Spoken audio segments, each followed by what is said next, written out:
Assalamualaikum warahmatullahi wabarakatuh. Saya Dinda Hairunisa Abdullah, NPM 21110210089 dari jurusan Ekonomi Pembangunan, Fakultas Ekonomi dan Bisnis Universitas Lampung. Di sini saya akan memberi tutorial regresi data panel melalui FYUS 12 sebagai salah satu tugas mata kuliah Ekonometrika 2. Di sini saya akan menjelaskan tutorial mengenai regresi data panel. Data ini saya ambil dari BPS DKI Jakarta mulai dari tahun 2017 hingga 2022 dengan Y yaitu IPM sebagai variabel terikat dan X1 angka partisipasi sekolah SMP dan X2 tingkat partisipasi kerja sebagai variabel bebas. Langkah pertama yaitu kita buka FYUS, lalu create a new file, work file type, kita pilih balance panel, start date 2017, end date 2022, lalu number of cross section yaitu 6.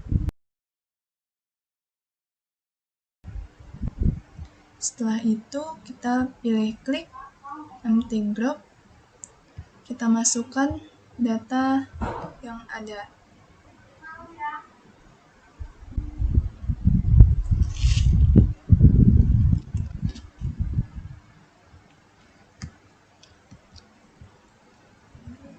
Kita beri nama sesuai dengan data tadi.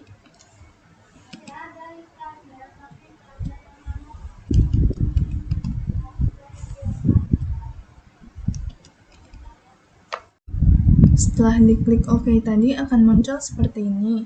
Selanjutnya kita akan melakukan uji pemilihan model. Yang pertama kita akan mulai uji chow.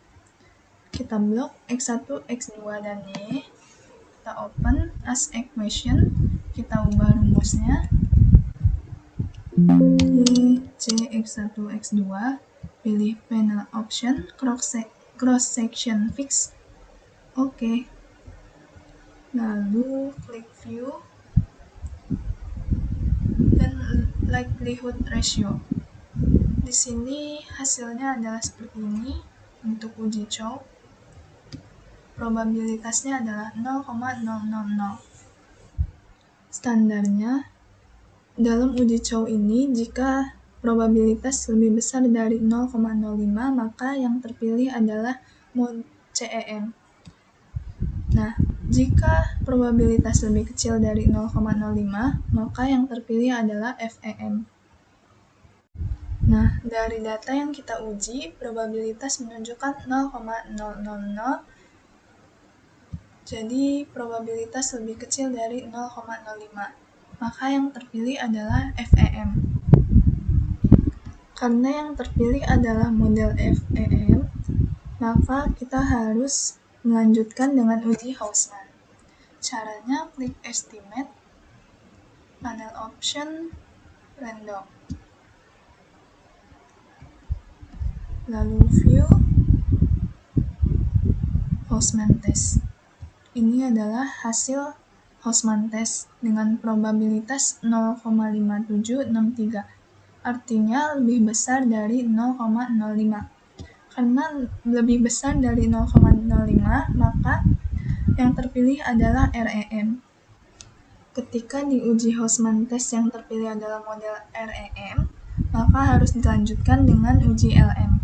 Caranya yaitu klik estimate, panel option, none. Oke. Lalu klik view, kita pilih Lagrange multiplier. Nah, ini adalah hasil dari uji LM.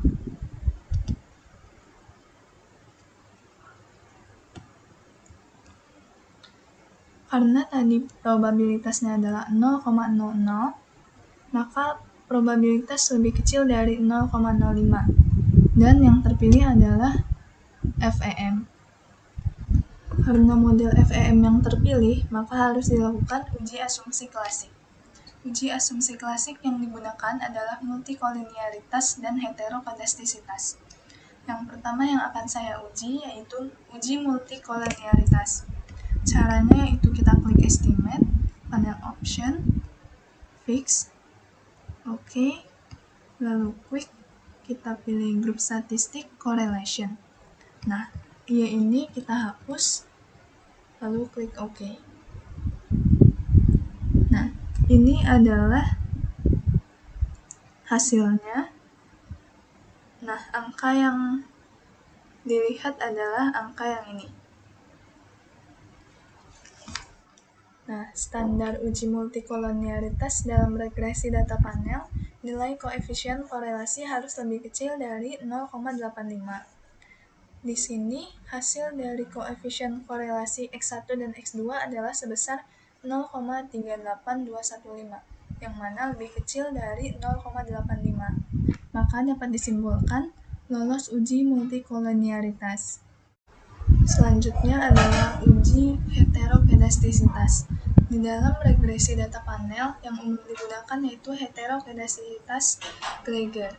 Caranya yaitu open, kita klik open as equation lagi. Sini diubah jadi ABS resit CX1 X2. Panel option fix.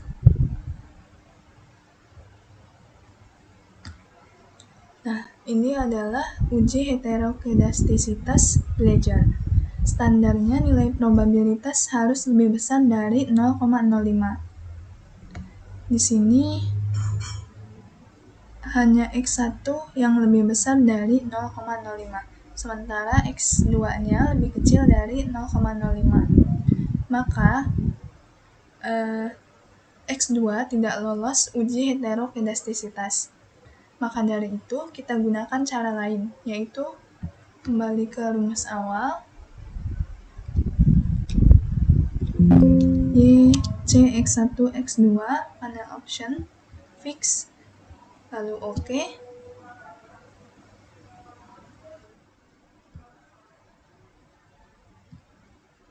Kita pilih residual graph. Dari grafik residual ini, dapat dilihat tidak ada yang melewati batas, yaitu 500 dan minus 500. Di sini nilai residual berada di antara 1 dan minus 1. Artinya sangat jauh dari 500 dan minus 500. Kalau begitu, maka dapat disimpulkan tidak terjadi gejala heterokedastisitas atau lolos uji heterokedastisitas. Selanjutnya kita akan ke persamaan regresi data panel. Dari sini klik view, klik estimation output, lalu akan muncul seperti ini. Selanjutnya view representation, akan muncul seperti ini. Jadi persamaan regresi data panelnya adalah Y sama dengan 76,5226 minus 0,03935 X1 plus 0,1171 X2. Nah, berikut adalah penjelasannya.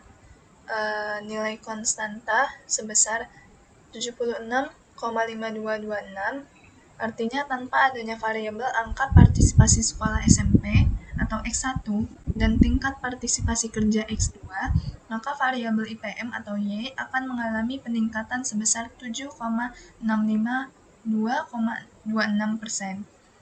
Lalu selanjutnya nilai koefisien beta variabel angka partisipasi sekolah SMP atau X1 sebesar minus 0,03935.